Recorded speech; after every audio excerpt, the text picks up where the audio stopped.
Success സ്റ്റോറിയുടെ 100ാം എപ്പിസോഡിന്റെ ആഘോഷം ഫെസ്റ്റിവ 2024 കണ്ണൂർ ദിനേശ് ഓഡിറ്റോറിയത്തിൽ 2024 September 29 വൈകുന്നേരം 6:30 സക്സസ് സ്റ്റോറി 100ാം എപ്പിസോഡിൽ എത്തുന്നു അഡ്വക്കേറ്റ് മാത്യു കുന്നപ്പള്ളി. പി.ടി. ചാക്കോ, കെ.എം. മാണി, പി.ജെ. ജോസഫ്, ടി.എം. ജേക്കബ് തുടങ്ങിയ പ്രഗത്ഭരായ നേതാക്കളെ കേരളത്തിന് സമ്മാനിച്ച കേരള കോൺഗ്രസ് എന്ന പ്രസ്ഥാനത്തിന്റെ വടക്കേ മലബാറിൽ നിന്നുള്ള തലയെടുപ്പുള്ള തലമുതിർന്ന നേതാവ്. മന്ത്രിയും എം.പിയും എം.എൽ.എമാരും ഉൾപ്പെട്ട 21 അംഗങ്ങൾ മാത്രമുള്ള കേരള കോൺഗ്രസിന്റെ ഉന്നതാധികാര സമിതി അംഗം, ജീവകാരുണ്യ പ്രവർത്തകൻ, കർഷകൻ എന്നീ നിലകളിൽ സമാനതകളില്ലാത്ത പ്രവർത്തനങ്ങൾ കാഴ്ചവെച്ച കുന്നപ്പള്ളി മനസ്സു തുറക്കുമ്പോൾ തെളിയുന്നത് കഠിനാധ്വാനത്തിന്റെയും നിശ്ചയദാർഢ്യത്തിന്റെയും നേർചിത്രം. ഞാൻ ജനിച്ചു വളർന്ന് എന്റെ നാടിന്റെ വികസനത്തിൽ പങ്കാളിയാകുക എന്നുള്ളതാണ് എന്റെ ജീവിതത്തിലെ ഏറ്റവും വലിയ സന്തോഷം. 75 വർഷം മുമ്പ് എന്റെ അച്ഛനും അമ്മയും ഈ മലബാറിൽ വന്ന് താമസിച്ചു. അപ്പോൾ ഈ 75 വർഷം മുമ്പ് അവർ മലബാറിൽ വന്ന് അസുഖങ്ങളും മലമ്പനിയോടും വന്യമൃഗങ്ങളോടും പോരാടി ഇവിടെയുള്ള എല്ലാ വികസനത്തിനും പങ്കാളികളായി അവർ ഈ നാടിന് വേണ്ടി ജീവിച്ചു മരിച്ചവരാണ്.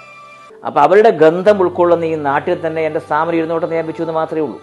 മലയോര പട്ടണമായ ഇരിട്ടിയിൽ 7 നിലകളിലായി 1.25 ലക്ഷം സ്ക്വയർ ഫീറ്റുള്ള Amala multi speciality hospital CMD, ശിശുരോഗ വിദഗ്ധൻ, കാർഡിയോളജിസ്റ്റ്, നെഫ്രോളജിസ്റ്റ്, ഗ്യാസ്ട്രോ എൻട്രോളജിസ്റ്റ് ഉൾപ്പെടെ 24 ഡോക്ടർമാരുള്ള കുടുംബത്തിലെ അംഗമാണ് മാത്യു കുന്നപ്പള്ളി.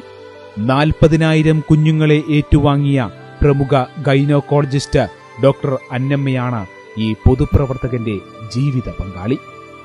പ്രവർത്തിച്ച ഘടകങ്ങളിലെല്ലാം സംസ്ഥാന തലത്തിലേക്ക് ഉയർന്ന നേതാവ്. നവജാത ശിശുക്കൾ മുതൽ മുതിർന്നവർ വരെയുള്ളവരെ മുന്നിൽ കണ്ടുകൊണ്ടുള്ള വികസന കാഴ്ചപ്പാടുള്ള നേതാവ്. പാവപ്പെട്ടവർക്ക് സൗജന്യ ചികിത്സ, ഡയാലിസിസ് രോഗികൾക്ക് പ്രത്യേക പരിഗണന, നിർധന കുടുംബങ്ങൾക്ക് പാർപ്പിടം. സേവന രംഗത്ത് മാത്യു കുന്നപ്പള്ളി മാതൃകയാവുകയാണ്. ഈ താങ്കളിപ്പം ഈ പൊതുപ്രവർത്തകനാണല്ലോ, അപ്പൊ ഇത്തരം ഒരു സ്ഥാപനം നടത്തുമ്പോൾ ജീവകാരുണ്യ പ്രവർത്തന രംഗത്ത് താങ്കൾ സജീവ സാന്നിധ്യമാണ്. അപ്പൊ എന്തൊക്കെയാണ് ആ രംഗത്ത് ചെയ്യുന്ന കാര്യങ്ങൾ? എന്റെ അടുത്ത് വരുന്ന ഒരു സഹായം അഭ്യർത്ഥിക്കുന്ന ഒരാളെ ഞാൻ മടക്കാറില്ല,